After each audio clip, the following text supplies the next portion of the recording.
constitutional as well as legal grounds. We feel that the constitutional as well as legal grounds. We feel that the impeachment complaint is constitutionally deficient. It is a violation of pertinent constitutional provisions, and it is likewise jurisdictionally void.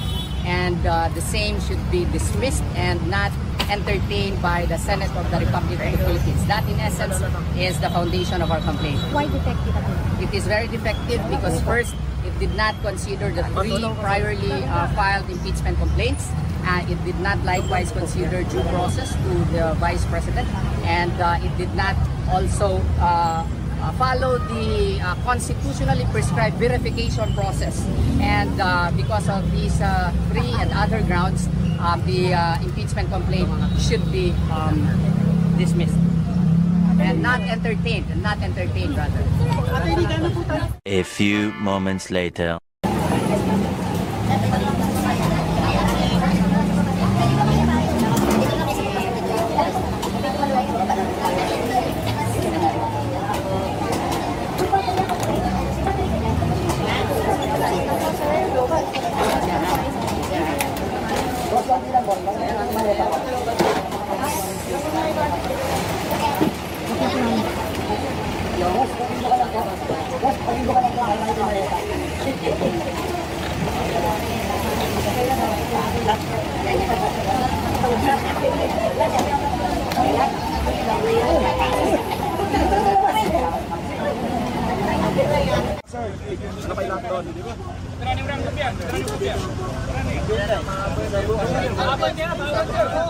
Ang dami pong mga kapatid na mga Muslim na viewers ko ngayon.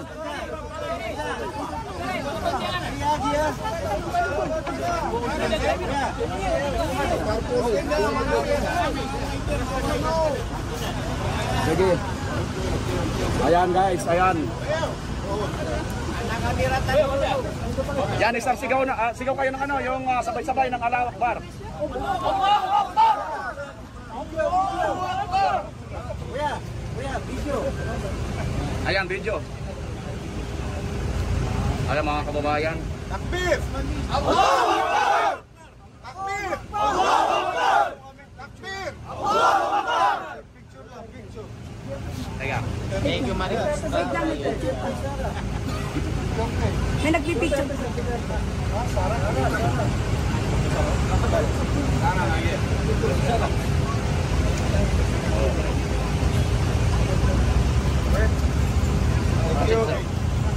Thank you. Yeah. Thank you. Syukran mga kapatid. Yan mga kababayan, sa narinig po natin ang mga leaders po, no? Ano yan? Nakakabangga po ito dahil very organic ito. Sa Green Hills. Business yan, may mga business lahat yan. Sige po. Oo.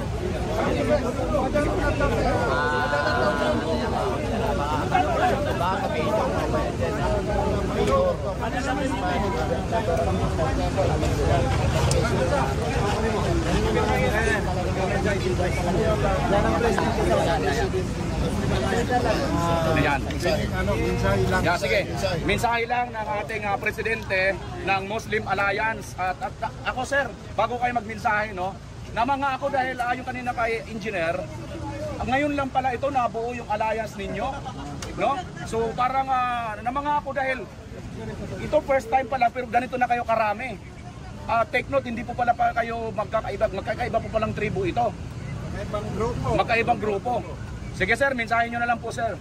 Ang mensahe ko lang, una sa lahat, magandang tanghali po sa lahat ng nanonood sa atin. Ang mensahe ko kay BP Sara, wag po kayo matakot. Hindi po kayo nag-iisa. Nandito po ang Muslim Alliance na susuporta sa iyo kahit saan tayo mapunta. At sa lahat po ng mensahe ko rin po sa lahat ng bumoto, mahigit 32 million na bumoto kay BP Sara. Sana po magkaisa na tayo. Natulungan si BP Sara dahil ini-impeach nila. So kailangan tayo ni BP Sara magkaisa para sa ating bayan. Para sa ating bayan.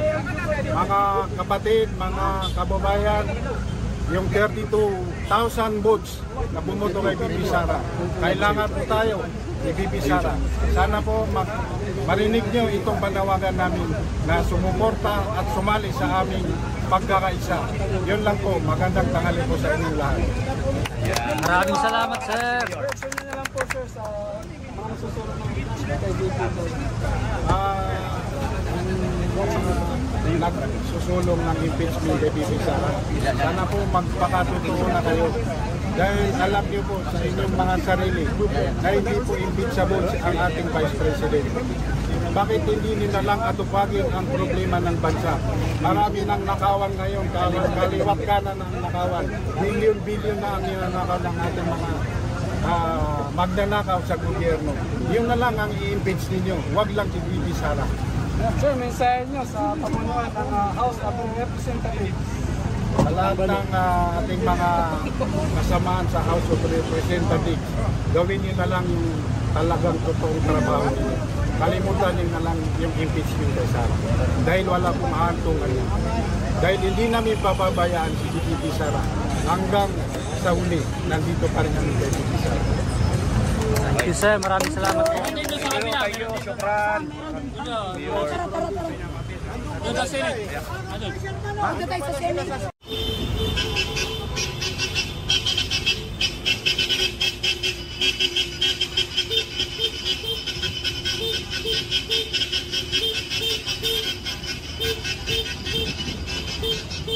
Tayo papasok ng rotonda, mga kababayan.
Mga kapulisan dito natin sa